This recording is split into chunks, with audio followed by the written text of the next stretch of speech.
পঞ্চায়েত পরীক্ষার একটি গুরুত্বপূর্ণ অঙ্ক তোমরা দেখে নাও, আর একটা চ্যালেঞ্জিং অঙ্ক থাকবে কমেন্ট বক্সে। অনেক বড় হবে, বাট শর্টকাটের মাধ্যমে খুব তাড়াতাড়ি করা যাবে। এটার ফর্মুলা একটি হলো পার্সেন্টেজ ইন্টু টাকা বাই কেজি ইন্টু 100 প্লাস অথবা মাইনাস পার্সেন্টেজ। তাহলে এই অঙ্কটা বলেছে 20% কমালে 20% মানে পার্সেন্টেজ জায়গায় পার্সেন্ট লিখে দেবো, ইন্টু কত টাকা বলেছে 200 টাকা, 200 টাকা লিখে দেবো, বাই কেজি 5 কেজি বলেছে 5 লিখে দেবো।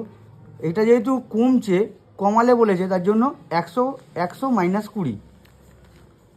তাহলে এটা করলে হচ্ছে 20 ইন্টু 200 বাই 5 ইন্টু 80।